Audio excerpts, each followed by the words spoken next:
how did you come to be in economic development?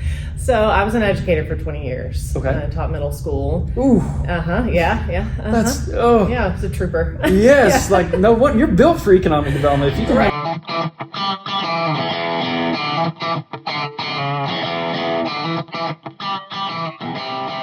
All right. Howdy, friends. Welcome to another episode of Origin Story here on Success from Day One. I'm here at the Texas Economic Development Council's annual conference in San Antonio. The pleasure of having Danielle Sweat on with us today. She's going to give us a little background of how she got into economic development. Danielle, welcome to the show. Yeah, nice. Thank you for having me. All right, tell us everybody where you're from, what's your title, and where you're at. Where do you do economic development today? So I am the executive director in Wolfforth, Texas. We are a small community.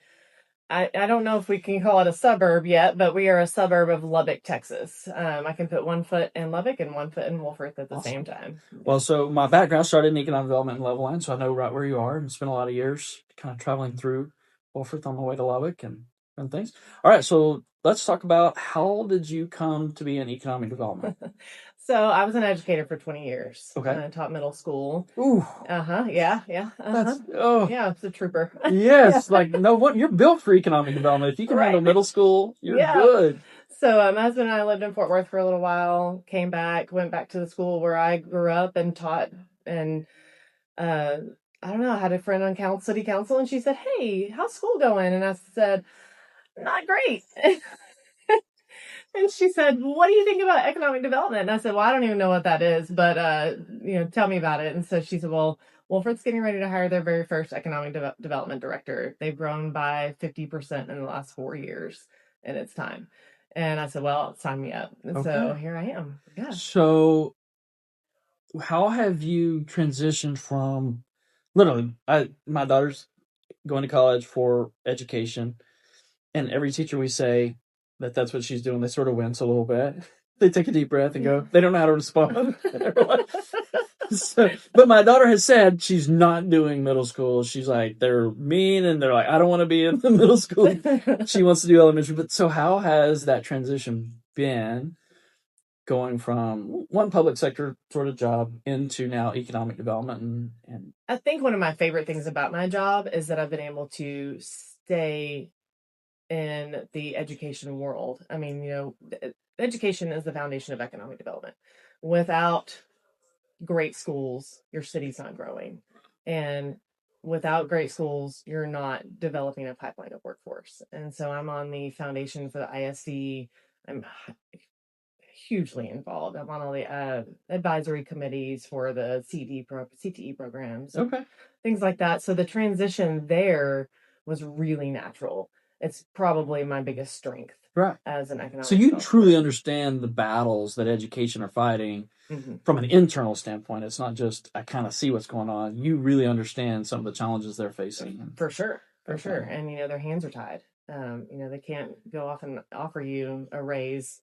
Please don't take that economic development job because we'll pay you more. Right. Yeah, no. And so, you've got to create an environment in your classrooms and on your campuses that people love because they can't take care of you financially. So they've got to take care of you here. Right. In these schools.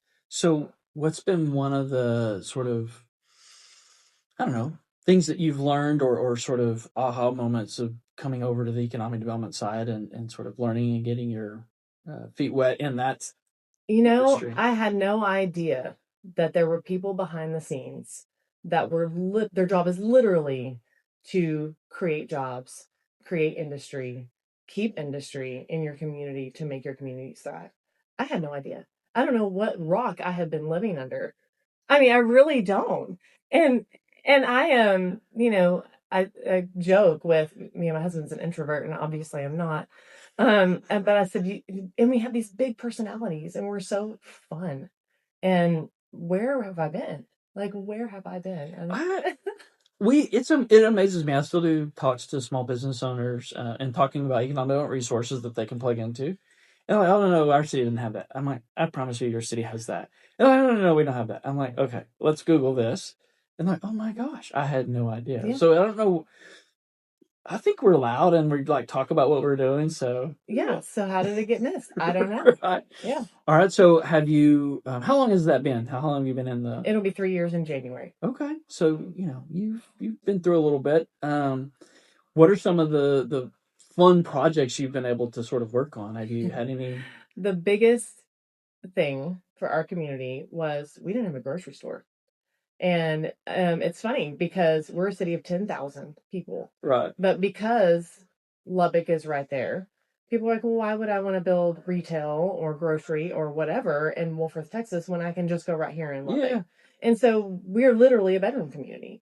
And United Supermarkets, they had a piece of property, 42 acres actually, in Wolfforth, and they have owned it for 20 years. Oh my goodness. And when I got hired, the city manager said, do you know anybody with United Supermarkets? And I said, hold please. My father is a builder and a developer, and he built the president's home. Okay. And so I gave him a call and said, we've got to start these conversations back up. And What a great connection. yeah, great connection. It was perfect. Yeah. So they announced finally in June, we were able to announce That's amazing. Supermarkets, and they will come with 42 acres of retail development. That is amazing. Yeah. That's a massive project for a town of your size with that yeah. sort of retail. Yeah. We're I'm working with Graco Development out Okay. there and Gary Andrews, and we're building a retail little empire for us. It's going to change. I don't think people in Wolfforth really know what life is going to be like not having to cross the highway to go into town to get groceries. It's just we've been doing it for so long. Right. And your world is literally about to change. And it will shrink the community a little bit because people will, I think, in a grocery town, a small town especially, right? You see people, you start to bump in. And it's funny, you think, okay, that probably happens in Lubbock. But it doesn't really, not like what, not like a community's grocery store will do. Right. Yeah. And plus the retail from a sales tax standpoint, that'll be a nice little, every city is struggling with how do we create revenue, right? Property taxes and all the things that, we're dealing with. And so that retail bump will be a nice little help for the community, I'm sure. For sure. I mean, we rely very heavily on our property taxes. And so the taxes are pretty high in Wolfforth, and we're hoping that this starts to balance things out. It does start to balance. It's the way the system was designed to work, right? And so that'll be good. Okay, so what are some of the lessons that you're like, okay, was there anything that you wish you would have known before you started? You're like, well, I don't know, this part of it might have, I wish I would have known a little more about this coming into it. I wish I would have been a little bit more aware of the politics that come with economic development. I mean, it's good, and we're good, but I had no idea how heavily involved politics were in this career, and I don't think I realized the recruitment side, like how much travel there was. I'm loving it. Yeah, but it's a fun if you get into it, it is fun and you get to do it. Yeah. But it's competitive. It is. My boss always said it was a competitive sport, right? Like it's a physical sport. It is. It really is. Especially in Texas. There's a lot of us and we Yeah, there's a lot of us, and it's funny because we get in these rooms together and we all love each other. We do. But we don't mind going head to head when it comes time, right? Yeah. Oh yeah. My neighbors next door are like, I love you, but when that project comes out, I'm like, I know. So is that something? When you talk about the politics, I do think people. It's not just doing the job. People do assume projects, they just call you answer the phone and you show them a piece of property and they come. Right. And they don't realize the breadth of what it takes. Like it's not just order takers, right? It's like you have to create activity to make the phone ring. And then when the phone rings, then you got to do all of this work because you are competing. There's other cities around you who are aggressive and doing the things. And then you layer on top of that the politics of just you got to be able to manage all of that, right? So emotions, you've got a 7-person board or you got a councils. They all have different perspectives and experiences and emotions they're bringing to it. So as an econ developer, you're sort of charged with navigating all that. So right. Yeah. It's it takes a personality. It really does to do what we do.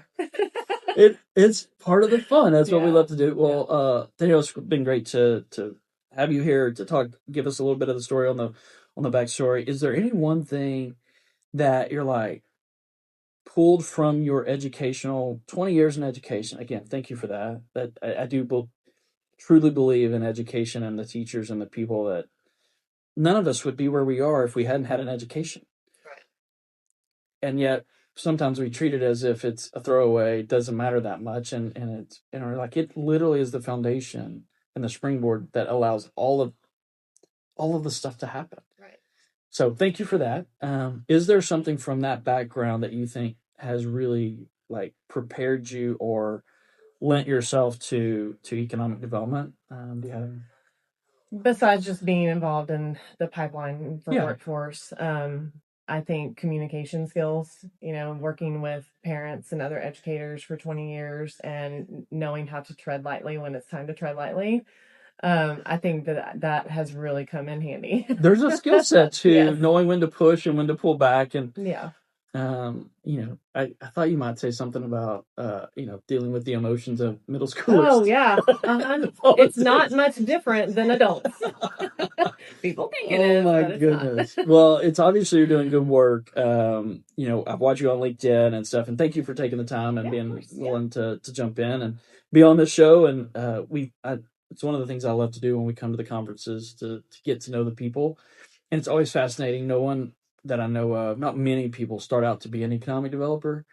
And it's always kind of fun to see how people stumble in and then, fall in love with the industry. It is something I believe that, like teaching, it is something that happens behind the scenes that nobody really knows about.